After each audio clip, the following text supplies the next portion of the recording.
Alone, a woman navigating the halls of power in King Henry's England, she boldly publicly renounced the official doctrine of the state. Was this true courage, or a capital offense against the crown?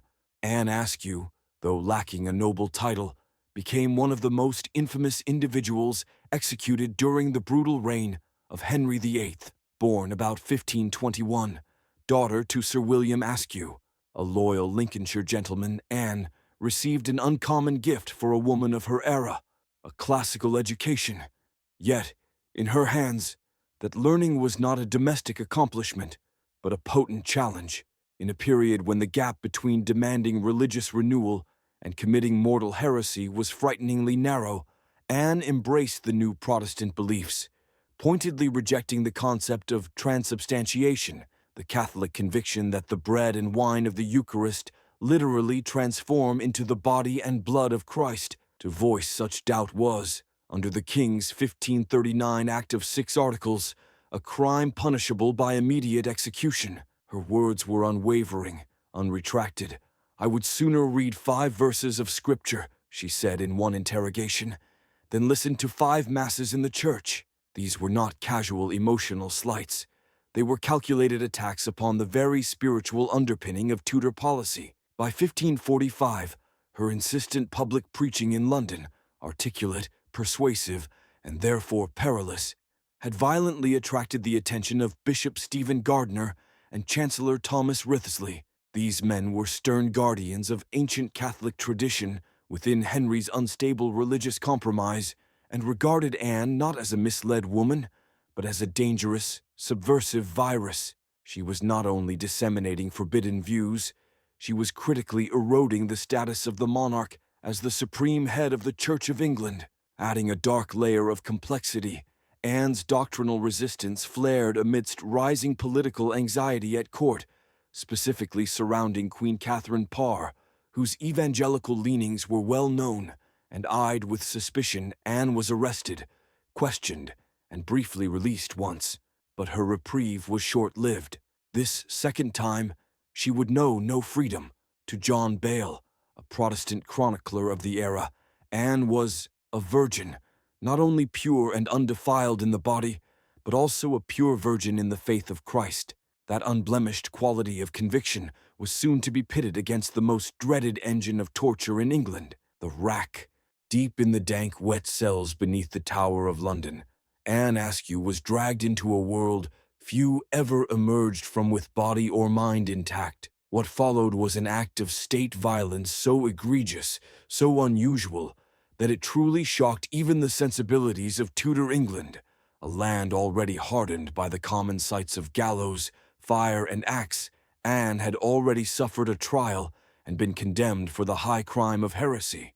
Her fate should have been sealed long ago, yet her stubborn silence about her associates, especially those high-ranking women at court suspected of sharing her Protestant faith, left her inquisitors deeply frustrated, whereupon the Chancellor Thomas Wriothesley and Sir Richard Rich, armed with the authority of the Privy Council, took an unparalleled and monstrous step. They personally directed and conducted the torture of a woman already sentenced to death, an act that was not merely legally debatable, but extraordinary, even by the extreme standards of King Henry's rule. The rack, known in legal records merely as the engine, was engineered to wrench the body into agonizing extension until the major joints were ripped apart. It was almost never used on women, and never before with such brazen, direct political calculation. Anne, bound wrist and ankle, was stretched until her hips and shoulder sockets were violently dislocated, according to her own harrowing recorded account related by John Bale. "They did put me on the rack, because I confessed no ladies or gentlewomen to be of my opinion." She spoke vividly of Wriothesley and Rich, themselves turning the wheel, until the strength in my arms and legs was completely destroyed. Yet even in this unspeakable suffering, she offered no names. Torture, though technically illegal under English common law without a direct royal patent, had devolved into a convenient shadow instrument of Tudor rule, justified either through a secretly acquired royal warrant or, more often, simply by political necessity. Anne Askew's case obliterated the already fragile boundary between legal examination and overt political persecution. She was not tormented for knowledge of her own acts. She was tortured to manufacture evidence to ensnare others, perhaps reaching as high as Queen Catherine Parr herself. Yet Anne's absolute resolve did not falter. "I had rather to die," she later wrote, "than to break my faith." Her defiance transformed her from a lone heretic into a potent, living symbol, utterly unshaken, even as her body was irreversibly ruined. When they ceased their work, she was so mangled she could no longer stand. She was carried, a shattered, bound, and barely breathing form, back to her solitary cell. Still, the authorities insisted on her execution. Her torturers had meant the rack to subjugate her. As it was, it ensured her immortal fame. The cruelty inflicted upon her body only magnified the spiritual force of her conviction. Torture had not worked. All that remained now was the final spectacle, the public burning designed, one last time, to silence her voice forever.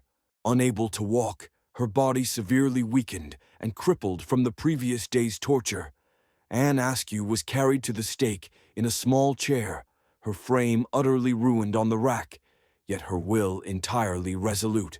The date was July 16th, 1546. The place was Smithfield, London, that traditional and grim site of executions, especially for those condemned on religious grounds.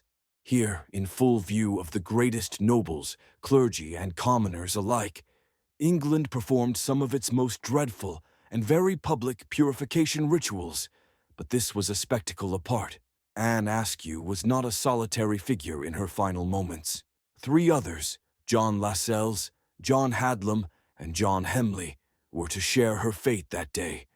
But it was Anne who arrested the crowd's focus. She was the first Englishwoman known within the realm to be both tortured in the Tower and then put to death by fire. The shocking, savage nature of her treatment had already spread in hushed tones across the capital. Now, the dreadful culmination, public, deliberate, and final, was about to unfold. She was chained to the stake with heavy chains, her broken body far too fragile to support itself. Records indicate that a small support or seat was hastily constructed to keep her upright for the ordeal. Beneath her, the executioners arranged tight bundles of dry wood faggots, as they were called, seasoned for maximum, rapid combustion. Accounts from eyewitnesses speak of her composure, her almost unnerving calm. She was said to refuse one last chance at recantation. Bishop Nicholas Shaxton, a former Protestant who had formally submitted and returned to Catholic doctrine, was named to preach at the execution site. Anne ignored him utterly. According to John Bale, she did not say a word while he spoke, keeping her lips sealed. Her refusal to engage in any final exchange was, in itself, the deepest possible act of denial. A small pouch of gunpowder was placed and secured around her neck, a common mercy intended to hasten the death and limit suffering once the flames reached her. As the fire was lit and began to catch, the vast crowd watched. We must appreciate this fact. In Tudor England, these burnings were not private. They were calculated, public, and meant to terrify the population into conformity. Her broken physical state became the morbid centerpiece of a grave public execution intended to purge England of religious dissent. Yet, instead of silencing her, the flames merely stoked a powerful legacy.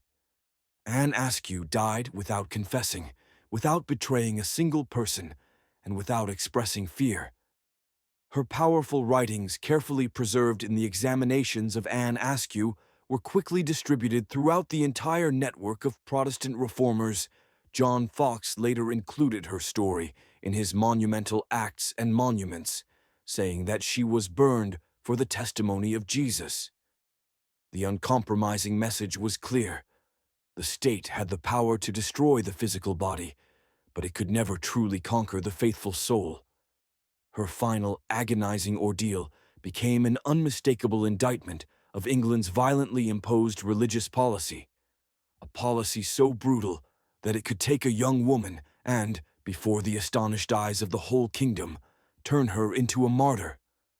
At Smithfield, Anne Askew's agony ended in the stifling smoke and flame. Yet from those burning embers rose one of the most searing and abiding testimonies to the whole of the English Reformation. The calculated torture and public execution of Anne Askew stand as a profound marker of the extreme peril faced by any person who dared to question political authority in Tudor England.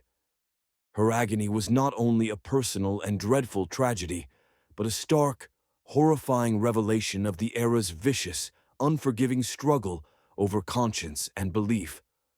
An ordeal that has mercilessly exposed both the utter ruthlessness of centralized power and the unbreakable resilience of deeply held conviction. For herself, Anne merely wrote, "I would rather to die than to break my faith."